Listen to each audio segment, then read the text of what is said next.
আসসালামু আলাইকুম। বাংলাদেশ ও জিম্বাবুয়ের মধ্যকার টেস্ট সিরিজের জন্য Bangladesh cricket board BCB test cricket দল ঘোষণা করেছে।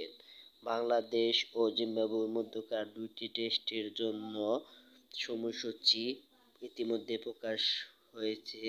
28 তারিখে প্রথম টেস্ট ও তারপর আরেকটি টেস্ট আছে। এই দুইটি টেস্টের জন্য বাংলাদেশের দলে যারা যারা আছেন এবার এক নজরে দেখে নিই।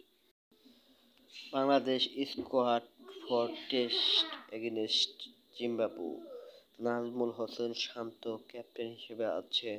মাহমুদুল হাসান জয়, সাদমান ইসলাম আছেন, জাকির হাসান, মুমিনুল হক, মুশফিকুর রহিম, মাহিদুল ইসলাম অঙ্কন আছেন হার্ডিটার ব্যাটসম্যান জাকির আলী অনিক। মেহেদী হাসান মিরাজ ভাইস ক্যাপ্টেন হিসেবে বাংলাদেশ দলে আছেন। স্পিনার বোলার হিসেবে আছেন তাইজুল ইসলাম, নাঈম হাসান এবং পেস বোলার হিসেবে আছেন নাহিদ রানা, হাসান মাহমুদ, সৈয়দ খালেদ আহমেদ, তানজিদ হাসান সাকিব। তারকা প্লেয়ারের মধ্যে একমাত্র নাজমুল হোসেন শান্ত এবং মুমিনুল হক ও মুশফিকুর রহিম আছেন।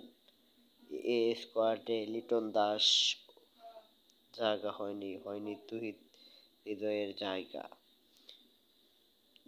জিম্বাবুয়ের বিপক্ষে বাংলাদেশের এ স্কোয়াড কেমন হলো তা আপনারা কমেন্ট বক্সে জানান।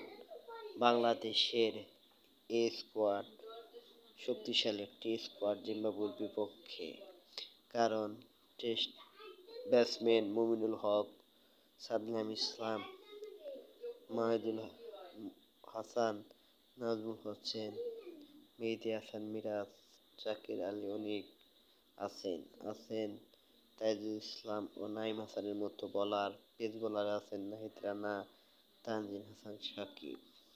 নেই বাংলাদেশের তারকা পেসার তাসকিন আহমেদ, তিনি হালকা ইনজুরির কারণে দলে নেই। এই স্কোয়াড সম্বন্ধে ভিডিও কমেন্ট বক্সে জানান এবং ভিডিওটি পছন্দ হলে আপনারা শেয়ার ও লাইক করেন এবং যারা সাবস্ক্রাইব করেননি চ্যানেলটি সাবস্ক্রাইব করে রাখেন।